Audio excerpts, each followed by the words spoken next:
Boa noite. A gente está no nosso segundo episódio da nossa caminhada aqui desse mês de fevereiro e eu quero falar sobre algo que nos apavora a muitos de nós, que é a ideia da morte.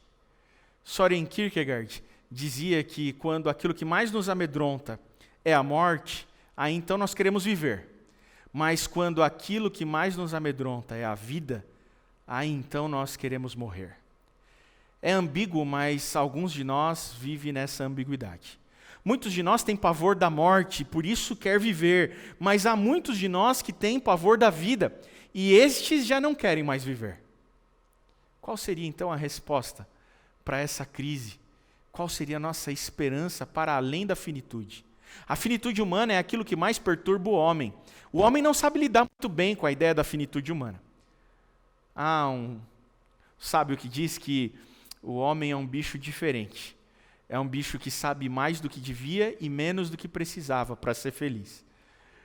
Mais ou menos assim, diferente dos gatos, nós sabemos mais do que eles. Nós sabemos que vamos morrer. Sabemos mais do que devíamos. Talvez se nós não soubéssemos que vamos morrer, seríamos mais felizes. O problema é que uma vez que a gente sabe mais do que devia e sabemos que vamos morrer, nós então deveríamos pelo menos saber como e quando isso vai acontecer. No entanto, a gente sabe mais do que devia, mas sabe menos do que precisava, porque a gente não sabe quando a morte vai chegar. Realmente, a dor, o sofrimento, as crises, as tempestades, elas são súbitas, elas são randômicas, elas são aleatórias. Não tem muito segredo ou receita de bolo para uma vida alegradora. Você dorme, está tudo bem, você acorda e acorda no meio de uma pandemia como essa que temos enfrentado. Você dorme e está tudo aberto e no dia seguinte você acorda e está tudo em lockdown ou está tudo fechado. Nós não sabemos lidar com a ideia da finitude humana. E é em busca das respostas a respeito da finitude humana que todas as escolas filosóficas se debruçaram. Todas as escolas filosóficas, elas tentam oferecer para nós uma resposta soteriológica, uma resposta redentiva, uma resposta de salvação. O cristianismo não fugiu disso, e talvez na história de todo o pensamento foi aquele que foi mais bem sucedido em nos oferecer uma resposta, uma saída, uma resposta salvadora ou soteriológica, redentiva e redentora.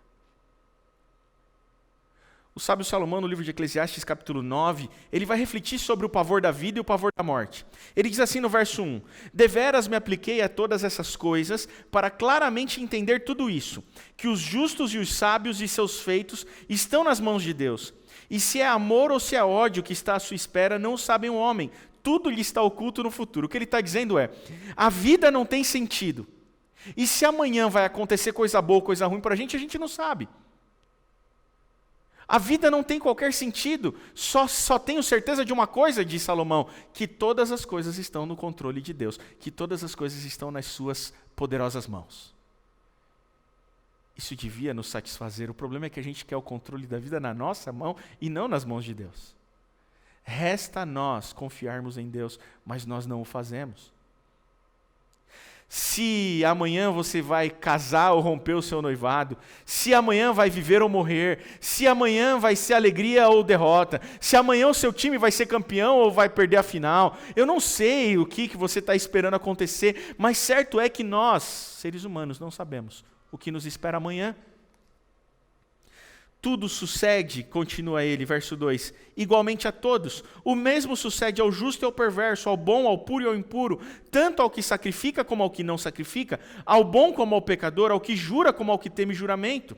Este é o mal que há em tudo quanto se faz debaixo do sol. A todos sucede o mesmo, também o coração dos homens está cheio de maldade, nele há desvarios enquanto vivem, depois rumo aos mortos.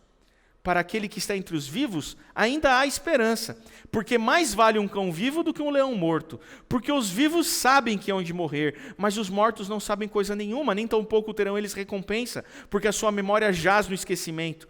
Amor, ódio e inveja, para eles já pereceram. Para sempre não têm eles parte em coisa alguma do que se faz debaixo do sol.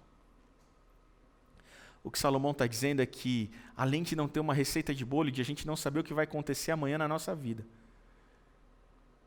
ele diz que há uma injustiça nessas coisas todas, porque com o tanto pensar ele percebeu ao observar a vida, que coisas boas e más acontecem tanto a pessoas boas quanto a pessoas más. Num outro momento desse mesmo livro do Eclesiastes, Salomão vai dizer, o pregador, que ele viu uma pessoa boa morrer cedo e uma pessoa má viver longevamente. Qual o sentido disso então? Por fim ele diz, o final de todas as coisas é igual para todos, a morte. E na morte não há consciência. A morte é o fim das coisas. E na morte não existe consciência, não há parte alguma no mundo dos vivos, e mais vale um cão vivo do que um leão morto. Porque para os vivos ainda há esperança, ele disse. Que tipo de esperança? A esperança de que a gente ainda pode decidir entregar a nossa vida ao controle do soberano Deus. Mas qual seria então a resposta para o pavor da morte?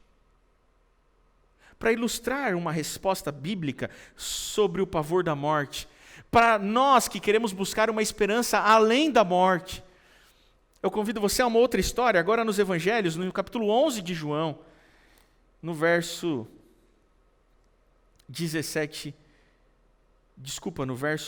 1 em diante. Capítulo 11 de João. Você conhece essa história. Estava enfermo Lázaro de Betânia, da aldeia de Maria e de sua irmã Marta. Esta Maria, cujo irmão Lázaro estava enfermo, era a mesma que ungiu com bálsamo o Senhor e lhe enxugou os pés com seus cabelos. Mandaram, pois, as irmãs de Lázaro dizer a Jesus, Senhor, está enfermo aquele a quem amas. Ao receber a notícia, disse Jesus, essa enfermidade não é para a morte, sim para a glória de Deus, a fim de que o Filho de Deus seja por ela glorificado. Ora, amava Jesus a Marta e a sua irmã e a Lázaro. Quando, pois, soube que Lázaro estava doente, ainda se demorou 2 dias no lugar onde estava. Aqui a gente tem o começo dessa história que você deve conhecer. Lázaro era um dos melhores amigos de Jesus, moravam em Betânia, era irmão de Marta e Maria, 2 seguidoras de Jesus. Jesus por muitas vezes repousou na casa de Lázaro. Jesus amava Lázaro. No entanto, Lázaro estava doente. Lázaro estava enfermo. Lázaro estava internado numa UTI. Lázaro estava entubado. Lázaro estava desenganado pelos médicos. E o texto diz que uma pessoa sem nome, no meio daquele caos, vai buscar Jesus. A Bíblia diz que naquele momento, uma pessoa sem nome, não mencionado na Bíblia o nome, é talvez a pessoa mais importante dessa história, depois de Jesus. É uma pessoa que no meio da crise e do caos vai buscar Jesus. Essa pessoa representa aquelas pessoas de oração. Essa pessoa representa aquelas pessoas acostumadas a orar e interceder. Sabe? Quando uma desgraça acontece, quando um acidente acontece, precisam ter pessoas que vão a consolar, precisam ter pessoas que vão socorrer, precisam ter pessoas que vão chamar o SAMU, precisa ter pessoas que vão conduzir para o hospital, precisam ter pessoas que vão ajudar financeiramente a pagar os recursos, a pagar os custos do atendimento.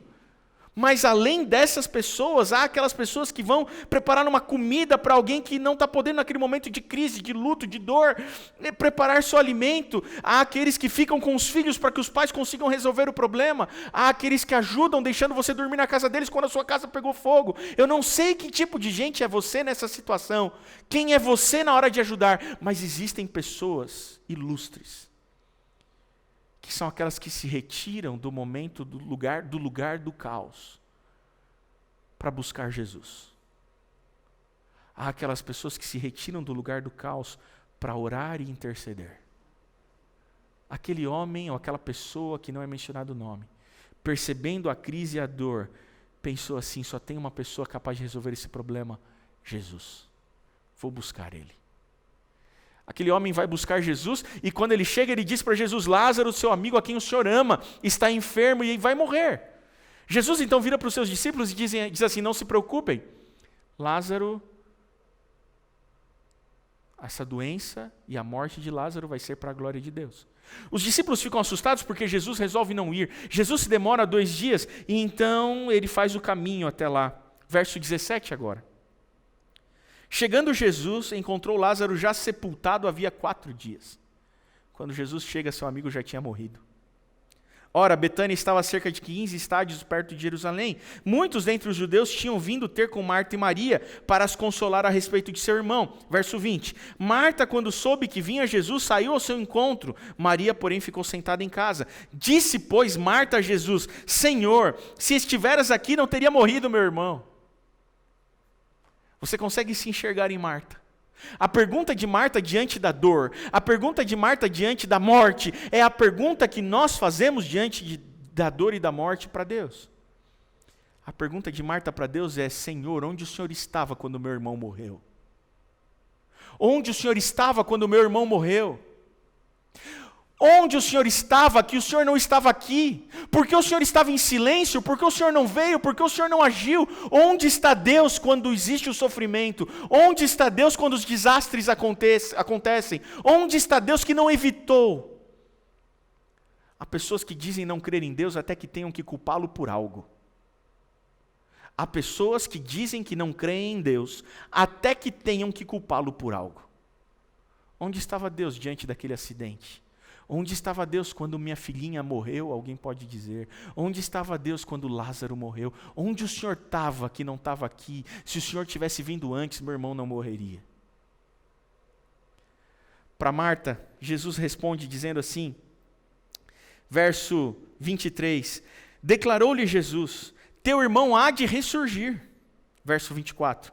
Eu sei, replicou Marta, que ele há de ressurgir na ressurreição no último dia. Essa era a crença bíblica. A crença bíblica sobre a morte tem que ver com sua resposta na ressurreição. A crença bíblica sobre a morte, sobre a vida após morte, ou sobre a morte, é que a morte é o fim e a sepultura é o lugar onde os mortos vão, até que ele venha e naquele dia ressuscite os mortos. A Bíblia não acredita que quando a gente morre a gente vai para o céu, para o inferno. A Bíblia nos diz que quando a gente morre a gente vai para a sepultura e aguarda o dia em que Jesus vai voltar, aquele dia quando ele ressuscitará os mortos. Essa era a crença de Marta. Eu sei, Senhor, que naquele dia ele há de ressurgir. Ela se referia ao dia do fim, ao dia da volta de Jesus, a segunda volta de Jesus. Verso 25, disse-lhe Jesus: eu sou a ressurreição e a vida. Quem crê em mim, ainda que morra, viverá. E todo que vive e crê em mim não morrerá eternamente. Crê você nisso? Talvez essa seja uma das mais belas declarações de Jesus. Quem crê em mim, eu sou a ressurreição e a vida. Quem crê em mim, ainda que morra, viverá. E todo que vive e crê em mim não morrerá eternamente. Crê você nisso? Sim, eu creio, disse Marta. Crê você nisso? Eu não sei se nessa altura dessa pandemia você perdeu alguém para essa doença. Eu não sei se você perdeu alguém que você amava. Eu não sei se essa crise foi tão forte que te levou pessoas queridas. Mas eu preciso te dizer nessa noite, há esperança além da morte. A Bíblia nos ensina que há vida após a morte. Vida eterna. Crê você nisso? Verso 28, tendo dito isso, retirou-se de lá Maria. Retirou-se Jesus e chamou Maria. Retirou-se Marta e chamou Maria. Sua irmã lhe disse em particular: o mestre chegou e te chama. Verso 32. Quando Maria chegou ao lugar onde estava Jesus, ao vê-lo, lançou-se-lhe aos pés, dizendo: Senhor, se estiveras aqui, meu irmão não teria morrido. Mais uma vez nós vemos a mesma questão, a mesma indagação de Maria, é a mesma de Marta, é a mesma que nós fazemos diante da dor, do sofrimento, do desastre e da morte. Onde o Senhor estava quando meu irmão morreu? Disse Maria. Essa é a mesma questão que aflige o coração daqueles que sofrem. Onde Deus estava diante da dor? Porque Ele não evitou isso. Porque Ele permite que pessoas boas sofram. Onde Deus estava? Onde o Senhor estava quando meu irmão morreu? Disse Maria. A resposta de Jesus para Maria é diferente da resposta de Marta, que Ele deu a Marta. Verso 33. Jesus, vendo-a chorar, e bem assim os judeus que a acompanhavam, agitou-se no espírito e comoveu-se, e perguntou: onde o sepultastes? Eles lhes responderam: Senhor, vem e vê. Verso 35. Mais lindo verso das Escrituras Sagradas. Verso 35. Jesus chorou. sabe? Você sabe que Jesus vai ressuscitar Lázaro nesse texto. Mas eu preciso te dizer uma coisa. Jesus é a resposta para toda a dor. Diante da dor, alguns de nós somos como Marta. Diante da morte, do sofrimento e da dor, assim como Marta, nós precisamos de respostas. Diante da dor e do sofrimento, alguns de nós somos como Marta, temos questões a serem resolvidas, questões filosóficas a respeito da vida e da existência, questões teológicas a respeito da vida, da morte. Para pessoas que diante da dor e do sofrimento precisam de respostas filosóficas e teológicas para os seus questionamentos, Jesus é aquele que pode oferecer essas respostas. Para Marta, Jesus ofereceu respostas. Marta, todo aquele que crê em mim, ainda que morra, viverá, Marta. A morte não é o fim. Mas há alguns de nós, há pessoas que são como Maria e não como Marta. Alguns de nós, diante da dor e do sofrimento, não precisamos de respostas. Alguns de nós, diante da dor e do sofrimento, não precisamos ter respondidas as nossas questões. Nós não temos, alguns de nós, diante da dor, não temos questões filosóficas ou existenciais ou teológicas a serem resolvidas. Diante da dor e do sofrimento, alguns de nós, assim como Maria, só precisamos de alguém que chore conosco e que sinta a nossa dor. Eu não sei se você é assim como Maria. Diante do sofrimento, você só precisa de alguém chorando junto com você, mas eu preciso te dizer que para você Jesus também é a resposta. Sabe por quê? Porque Ele também é capaz de chorar com os que choram. Para Marta, Ele ofereceu uma resposta filosófica e teológica. Para Maria, Ele não respondeu nada. Ele apenas a colocou no ombro e chorou junto com ela. Todas as buscas se encerram em Jesus. Há esperança nele para além da morte. Essa história de Lázaro é um antitipo da história que todos nós viveremos. Naquele dia, aqueles que descansaram e morreram em Cristo Jesus ressuscitarão e poderão viver eternamente. É a promessa bíblica. Essa é a resposta bíblica para o pavor da morte. É aquilo que Paulo, em 1 Coríntios 15, 17 e 19, vai dizer: se Cristo não ressuscitou, é vã a nossa fé. E se Ele não ressuscitou, então nós somos os mais infelizes de todos os homens. Porque estamos perdidos em nossos pecados se Ele não ressuscitou. Mas eu estou apostando todas as minhas fichas naquela tumba vazia. Ele ressuscitou, Ele venceu a morte, tragada foi a morte pela vida, e a partir do momento que Ele vive e rompe a morte, então Ele oferece vida eterna para mim e para você. E sabe o que é mais importante? O mais importante dessa história não é que há vida após a morte. O mais importante dessa história é que quando aceitamos Jesus, nós já passamos a ter vida eterna aqui e agora. A morte só faz parte do processo. A vida eterna é uma qualidade de vida que só experimentam aqueles que creem em Jesus.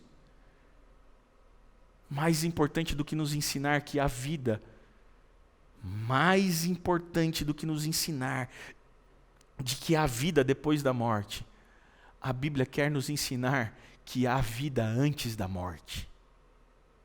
Porque muitos de nós já não sabemos mais viver essa vida aqui. Muitos vivem esperando a morte chegar. Muitos não sabem desfrutar a vida que Deus lhe dá para ser vivida. Para os que têm pavor da morte, a resposta é a ressurreição. Mas para os que têm pavor da vida, a resposta que posso dar para vocês são os conselhos de Salomão, novamente em Eclesiastes 9, e com eles eu encerro. 4 conselhos. Eclesiastes 9, versos 7 ao 10, 4 conselhos. Salomão está dizendo aqui, nós lemos os versos anteriores, que a morte é o fim.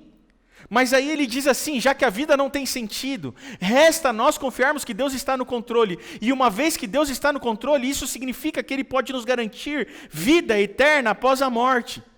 Mas então o que nos resta para viver aqui? Sabe o que nos resta para viver aqui? Diz Salomão, verso 7. Já que a vida não tem sentido, mas Deus está no controle, então confie nele e faça isso. Primeira dica, verso 7. Vai, pois, come com alegria o teu pão e bebe gostosamente a tua bebida, pois Deus já de antemão se agradou das tuas obras. Primeira dica de Salomão para você é a seguinte: se você está vivo, viva. Você está vivo? Viva. A melhor maneira de agradecer a Deus pela vida que Ele te deu hoje é vivendo, sem culpa, sem restrições. É vivendo sem tristeza, vivendo com alegria. Vai, come gostosamente o teu pão, bebe gostosamente a sua bebida, porque Deus já se alegrou de você. O crente não é alguém triste, o crente não é alguém retraído, o crente não é alguém abstêmio, ou de abstinências, ou de abstenções. O cristianismo não é uma religião de abnegações. Dentro daquilo que é lícito ao cristão fazer, comer e beber, e Deus está dizendo, Salomão está dizendo para nós, vai, come tranquilamente o teu pão e bebe gostosamente a tua bebida, porque Deus já se alegrou de você. Viva a vida que Deus deu para você viver.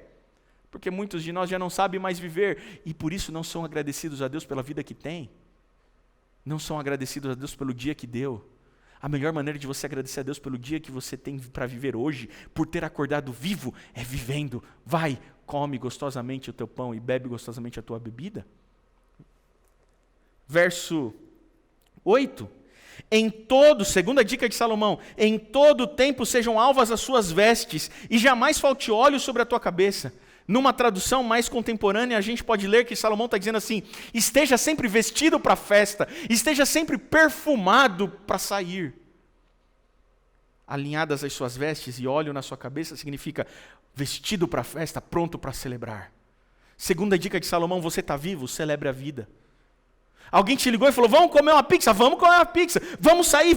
Eu estou sempre pronto para festejar. Eu estou sempre pronto para me alegrar. Eu estou sempre pronto para celebrar a vida. O céu é um lugar de festa. Se você não gosta de festa, luz, música, criança dançando, pulando, você não vai gostar do céu. É melhor arranjar um outro lugar para ir, porque você não vai gostar de lá. Se você é desse tipo ranzinza que não gosta dessas coisas, o céu não vai ser um lugar legal para você. Porque o céu é um lugar de festa, de pessoas que sabem celebrar a vida. Se você está vivo, aprenda a levantar de onde você está e celebrar a vida. Terceira dica, verso 9. Goza a vida com a mulher, desfruta a vida com a mulher que amas, todos os dias da tua vida fugaz, os quais Deus te deu debaixo do sol, porque essa é a tua porção nessa vida, pelo trabalho com que te afadigastes debaixo do sol. Terceira dica de Salomão, se você está vivo, ame. Se você está vivo, escolha alguém para amar. Se você está vivo, compartilhe os momentos de alegria e felicidade da sua vida com alguém. Se você está vivo, crie bancos de memórias felizes com aquele que você ama ou aquela que você ama. Última dica de Salomão, verso 10. Quarta dica, se você está vivo, para vencer o pavor da vida. Verso 10. Tudo quanto te vier à mão para fazer, faze-o conforme as tuas forças. Porque no além para onde tu vais, não há obra, nem projetos, nem conhecimento, nem sabedoria alguma. Quarta dica de Salomão, se você está vivo, trabalhe. Se você está vivo, crie. Se você está vivo, empreenda. Se você está vivo, realize. Se você está vivo, seja ativo, tudo quanto vier à tua mão para fazer, faze conforme as tuas obras. Mas há um contraponto nessa dica de Salomão que é importante que você saiba. Aprenda a respeitar os seus limites.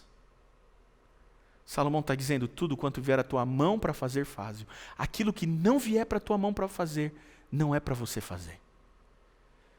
Não tente abraçar o mundo todo com seus braços, você não vai conseguir. Você vai entrar em crises, você vai afetar sua saúde mental. Aprenda a respeitar seus limites, porque Deus respeita os seus limites. Tudo quanto vier às suas mãos para fazer, faça. O que não vier nas suas mãos para fazer, é para outro fazer. E Salomão diz mais. Tudo quanto vier às suas mãos para fazer, faça conforme as suas forças. Aprenda a reconhecer as suas forças e os limites das suas forças. Não tente fazer mais do que as suas forças lhe permitem fazer.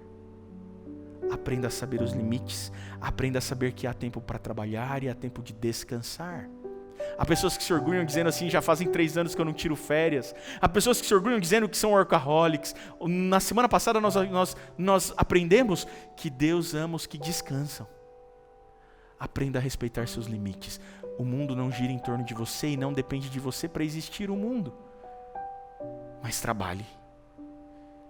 A dica de Salomão para o pavor da morte é que há ressurreição e vida eterna. Mas a dica de Salomão para o pavor da vida é: se você está vivo hoje, viva, porque Deus já se alegrou de você.